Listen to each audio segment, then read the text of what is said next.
helping develop your vision, your mission, your core values is strategic for company success.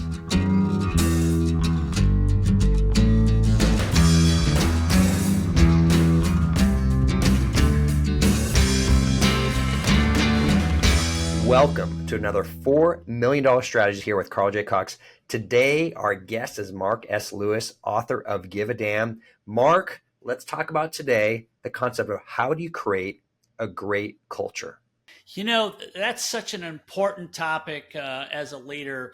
You know, when I run CEO roundtables, the most thing I really pinpoint on is how do you create a culture? Because I tell these people that are CEO leaders, look, the best way to lose A players is to tolerate C players. So one of the first things you do is you need to analyze your current culture and how these people fit in. So on a scale of A, B, and C, you kind of label these people, whether they're A, B, or C players. And so what do I got to do to transition a C player to an A player? Sometimes it can happen, sometimes it cannot. But there's really a few things that you can do. And I think it all is evolved around creating a teamwork atmosphere. And how do you do that? Well, I have a couple things that you could implement. It's called the start, stop, keep routine. So what you're trying to do is you get feedback from your employees about what do we need to start doing that we're not doing? What do we need to stop doing that's not productive? And what do we need to keep on doing that we do well at? So you get this feedback and you get everybody together and you pick one or two or three things that you need to do as a company to create a better culture. And what that does, it involves people and gets them, and you implement some of their ideas and everybody feels like now they're part of a family.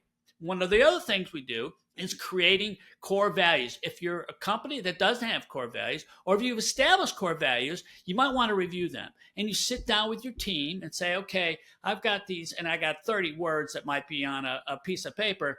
Pick the top 5 core values that you think our company is adheres to. And so you get the people together, you put them all down on paper, and then everybody agrees to the top 5 or 7 core values. And so now people are energized and engaged to create core values within the company. And then what you do is you make sure that those are visible. So anytime they come through that door, everybody is visible to the core values. I'm also big about quarterly team gatherings or fun things to get people engaged outside the work environment. Get them together, enjoy each other. You know, I also talk this team exercise and I talked about this earlier.